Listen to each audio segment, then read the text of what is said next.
There's been a lot of controversy around the Kingdom Come Deliverance game that's coming out very soon.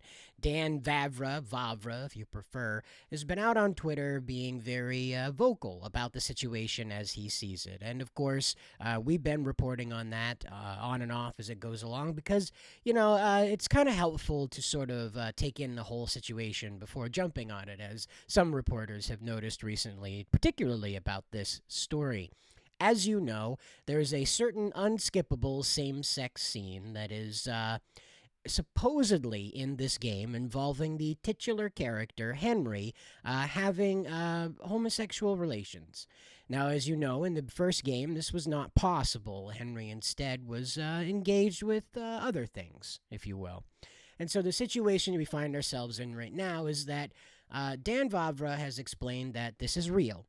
The unskippable part is not, but it is actually an option that the player can go through with. Now, you as a player who have played this before, I have not. You can skip out of the video if you want to hear it from somebody who's played this game before. I am just not man on horse with sword. I just don't. It's not my thing. Sorry. Just probably like the stuff that I play isn't up your alley. It's just a different speed. But I can feel the problem here, and I can see the problem with my own two eyes. You were playing a character that was straight who's now possibly bisexual at best, if not fully a different sexuality than he was originally presented. And again, to people who are rolling their eyes like, why? Why does it matter? Well, then why did you make him gay in the first place if it didn't matter? Right? If it didn't matter, why did Henry have to have this relationship tree added if it didn't matter, right? Now, Endymion made a video about this earlier, and he was explaining in his video that he felt that Vavra might have been responding to games journalists who over-criticized the original game for being, I guess, too heterocentric, too Euro-heterocentric, cis, white, Euro cis, heterocentric. I'm not sure what the fancy new terminology is, but basically if you look like me, that was the problem with the game. Essentially, if you look like me, that's the problem with the game. So Vavra, Endymion believed that Vavra had possibly come into the idea that by adding certain things to the game, the journalists would instead be more focused elsewhere. I'm not sure about that. Vavra comes from the Gamergate thing way back in the day.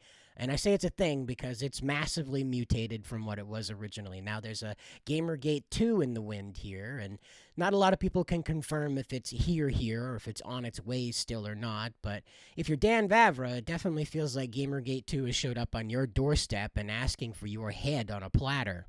What I want to make clear about this is I don't like that Dan has made this change. I don't play the game, don't get me wrong. Like I said, not a man on horse with sword kind of guy. But I definitely don't like it when a character is altered, or at least a iteration of a character is altered in order to facilitate a market space that originally didn't request that and really largely isn't requesting that, okay? There are people down below that'll ask, well, what about the people that want to play Henry as gay? Well, great, get a mod. People who want to have Tifa with big boobies, they have to get a mod. Right? So if you want to play Henry as gay, go get a mod. It's that simple. I'm sure Nexus will be very happy to spread that all over the internet and back. They won't ban that one like the Captain America Trump skins, though. Those got to go. But I'm pretty sure gay Henry will stick around if they put that mod up. So I'm just telling you, if you can mod it for people who want to have big booby characters and Macho Man Randy Savage showing up as a fire-breathing dragon in Skyrim, remember that? That takes you back, doesn't it? Way back when Thomas the Tank was raining fire from the sky. But meanwhile, the situation that Dan finds himself in today is that another situation has erupted here. A reviewer who... I'm going to go out on a limb and say that this is fake. It talks about the unskippable gay scene and spices in some details that are definitely going to annoy people. Like, we'll read through it right here. This person writes this, and this is Suleiman Caesar, and he says, "Hello, Daniel. I'm a big fan of yours, of your first Kingdom Come Deliverance game. It's my third favorite game of all time. I'm worried about the state of the second game. Can you please verify whether or not the allegations made here are true? So, what this says is that this exhumer says this, and they say, I received a review copy of Kingdom Come Deliverance 2.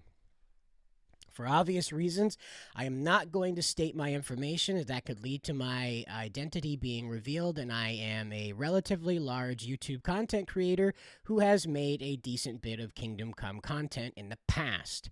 Now, as I said, Endymion came out earlier, and he was kind of explaining the side of Dan Vavra on this, so who knows what the situation is on that one. I don't think it's Endymion. I don't think it's anybody that we know. You may know of this person.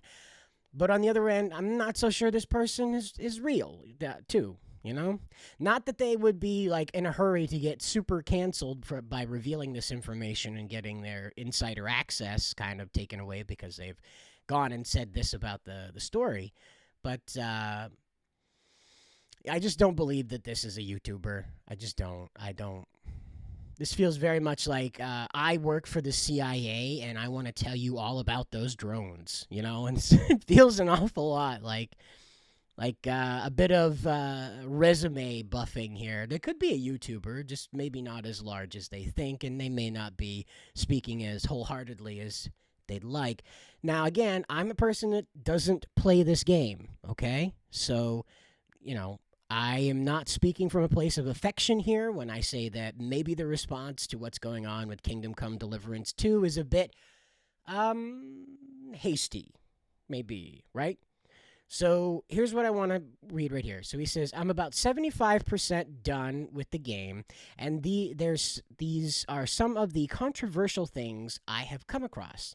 The unskippable same-sex scene that got the game. I'm being very careful here because of YouTube censors, just so you know. I ordinarily would not be using such plastic and soapy phrases, but it's YouTube, and they're quite touchy now that there's a new president in office, and I like this YouTube channel, I like it. So anyway, the unskippable same-sex scene that got the game banned in Saudi Arabia is real. It takes place around the midpoint of the game where you track Sir Toth to a Toth, maybe? Sir Toth, maybe? To an inn out of the way of the main game space. You walk into the inn to confront him, hearing groans as you approach. The camera pans, and there's about 30 seconds of Toth performing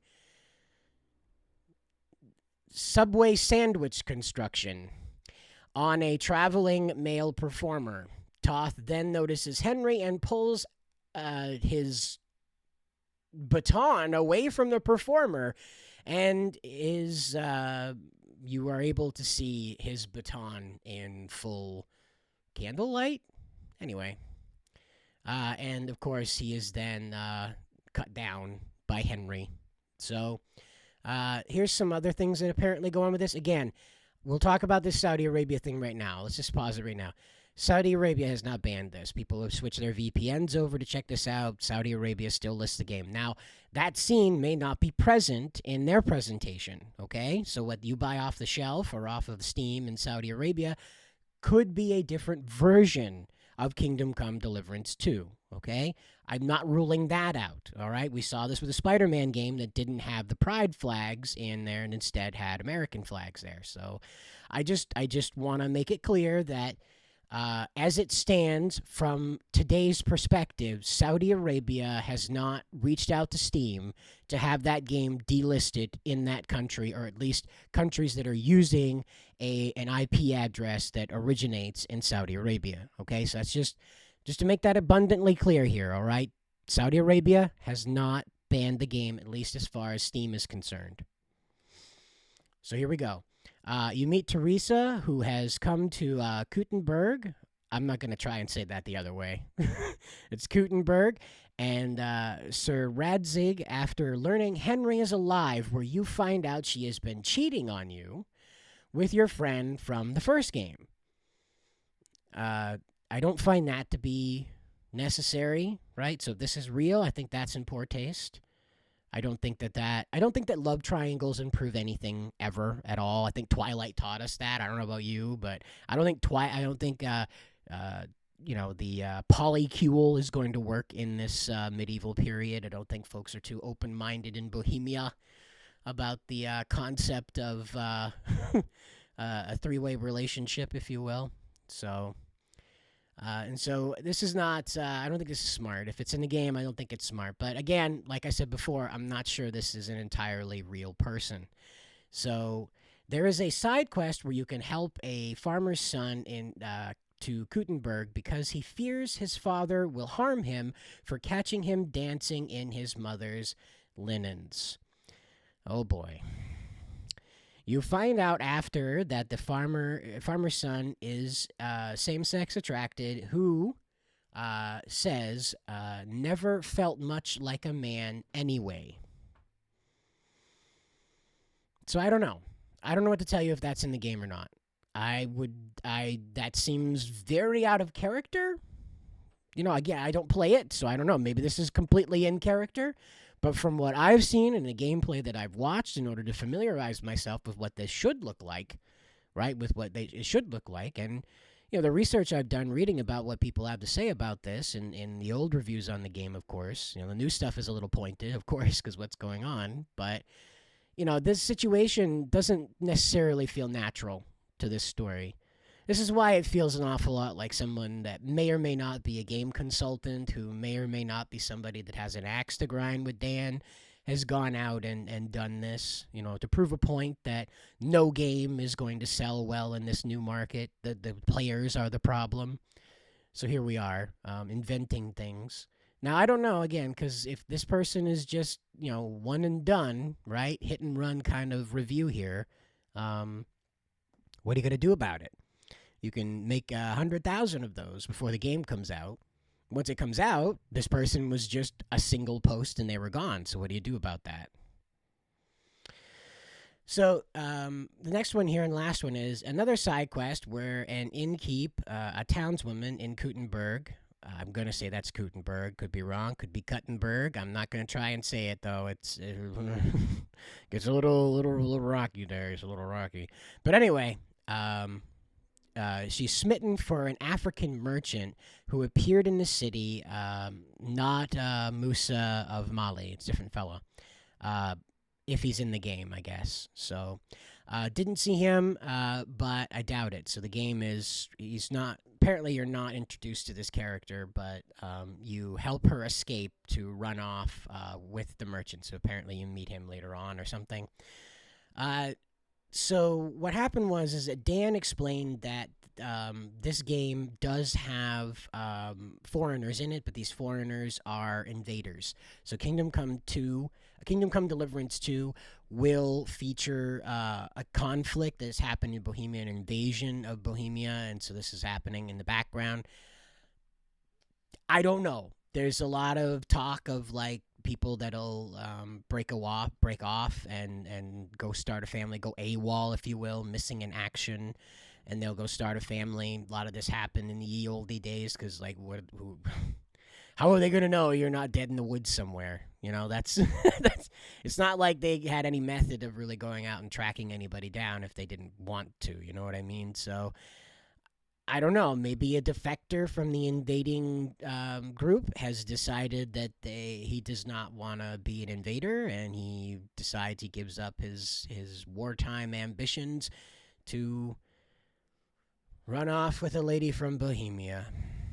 You can find a way into it if you want it, right? If you want to find a reasoning for this to have happened in an isolated moment in history between two individuals versus hundreds of thousands, potentially millions at the time, occupying the same space, yes, that technicality is entirely possible.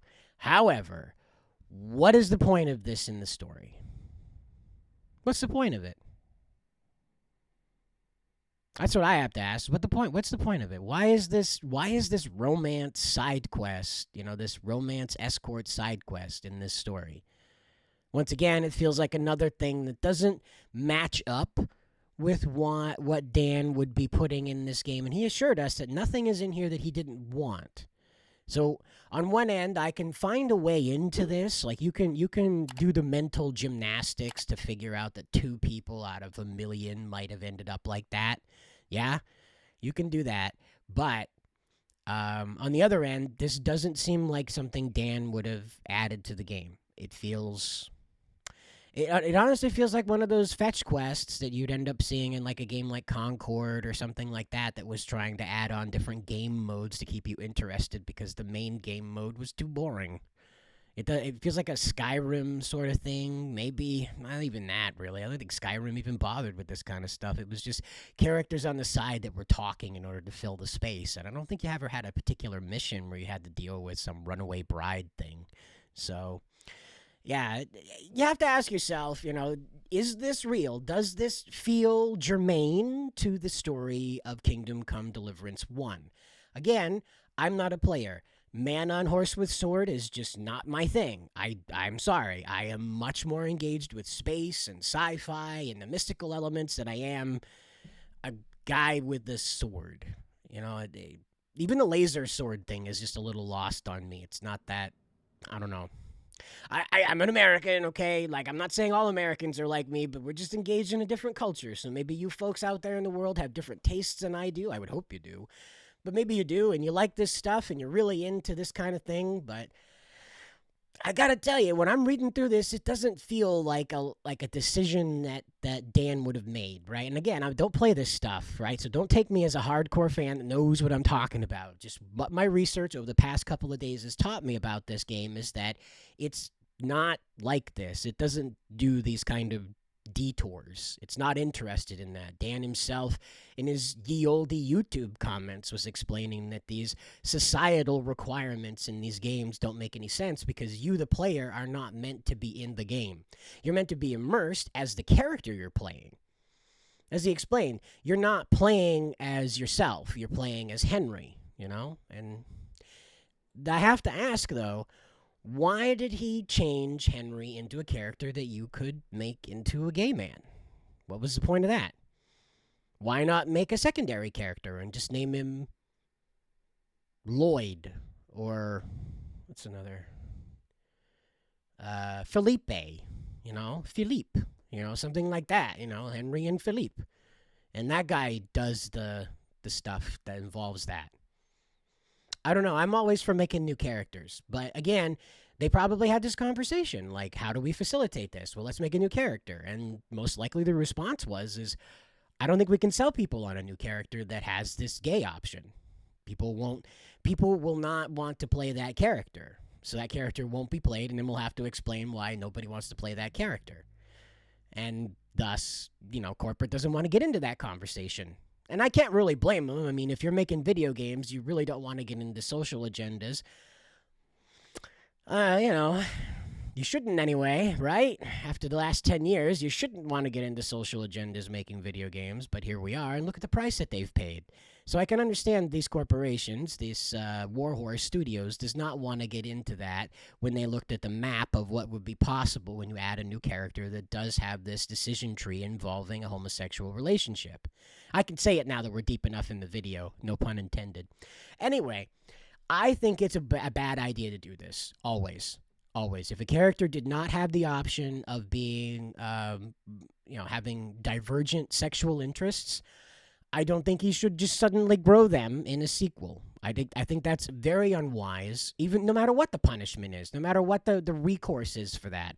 I don't think it's wise. I don't think it's smart. And furthermore, I think it really insults people who identified with Henry as well. We talk a lot about representation until it reaches guys like us, until it reaches guys like Henry. And then we're like, wow, yeah, he's one of those guys. He's just a Pop-Tart. He's just a Pop-Tart. We can put any kind of filling in there we want to. That's all he is, just a Pop-Tart. But O.R.C.A, he's very important, and we've got to make sure that he's certainly enshrined. Of course, we completely rewrote his history, but whatever. We need to make sure that history is more diverse, and just like the Bohemians, those Japanese need to learn a lesson, right? But it is one of those things where we're going to continue seeing this kind of thing, and it makes me wonder what Dan did put in this game, okay? So Dan said nothing in this game is in there that he didn't want. Right? So people didn't force him play on the group here, did not force him to put in anything that he didn't want in the game. But we've heard that line before. We've heard developers that just suddenly added this Rainbow Mafia stuff pipe up and say, well, it was my choice to do it. I wasn't told by anybody to do this. I wasn't blackmailed. And you have to ask yourself, but why then do it? What was the point of it? Especially after being so pointed about this conversation before, 10 years ago, 8 years ago, however long it was when Dan got into it. Because it was 11 years ago now. Yeah, 2014. I think it was 11 years ago now. I think Dan just kind of decided the corporate end of it's a little easier to deal with. And if you just throw this bone to those people, they're going to accept it. But the problem is that's not how it works. If you capitulate once, they'll come back again and again and again and again. This is why the U.S. has an official policy to never negotiate with terrorists, because guess what? They'll come back. Same thing what happens when you feed a stray dog or a stray cat, a stray chicken. They come back. They got fed here once. There might be food again, so they come back. And then they bring friends. So this is the problem with like this claim over here, right? This guy that wrote up this big thing, real or not, these claims right here, is that because Dan has come out and admitted that there are homosexual decision trains for Henry to follow now in the game, it opens up these kinds of things to be said about the game and for people to have speculation about it. As Dan comes out and says, "Hello, this is hilarious. Of course it's 100% made up BS. Beat 0 words from the dumb..." Sorry, I was going to puke. Ugh. I got talking about all this woke stuff. It just churns my stomach, man. I don't know about you. Hit like below and hit subscribe if you get like churned up in the stomach over this stuff. It just disgusts me, really. There's no need of it, you know? There's no need to corporatize the human experience like this. And that's what really churns my stomach about it all, is that what it is to be human is lost in all of this. We keep trying to distill it down into something that fits into binary code, that fits into polygons on a screen, as opposed to simply looking ourselves in the mirror and saying, I play a blue hedgehog that likes eating chili dogs and running fast because it entertains me, not because I identify as a blue hedgehog who eats chili dogs and likes to run fast. It's a crazy concept, right? So here's what Dan had to say about all this crazy stuff that was invented about his thing. Now, I think it was invented because it seems like a stretch. It could be real. We'll have to wait and find out. This is one of those ones that's going to require waiting to find out. It says this. It says, lol, this is hilarious. Of course it's 100% made up bullshit. 0 words from this dumb shit post are true. 0. All right? So you take Dan's word about it. However, PlayOn, the company that owns Deep Silver, the publisher of Warhorse, so way down in the Russian nesting doll of all of this, is the Embracer Group. That's right. Embracer Group is the one that owns PlayOn. That's right. Now, Embracer Group, you might recognize them from all this new weird Lord of the Rings stuff that came out, this new Tomb Raider stuff that came out. Yes, that's the very same Embracer Group that's had an absolute headache trying to sell one of the most famous stories in the world, Lord of the Rings, to audiences that obviously don't have a problem with it when it's presented correctly. Embracer Group is not tied to the stuff going on with Amazon, I don't believe. I do believe they had a financial interest in the War of the Rohirrim, but I don't believe they had any production association with that. It was just like they had like money as like royalties coming to them because of, you know, Lord of the Rings characters that were featured in there that Warner Brothers had the license from them because they didn't own them for whatever reason, production, whatever. So that's where we're at, though, is that the Embracer Group that has struggled to make money on Tolkien is now trying to exert probably a little bit of control over Kingdom Come Deliverance. As always, guys, though, you'll have to let me know what you think about this down in the comments below. I personally don't think that this is going to be a woke game, but I also don't think it's going to live up to the based expectations that people have of it either. I think that time has eroded Dan's resilience to the woke, and that the interest in having a comfortable retirement is more interesting than holding the belief systems that he held about 10 years ago. And it is the right of all free men to change. Don't get me wrong. He has the right to change. We all do. I'm not the same as I was 10 years ago, believe me. I've changed and softened on things as well, so Dan's within his rights to do that as well. I just wish he'd be more honest about it. Anyway, guys, good luck out there.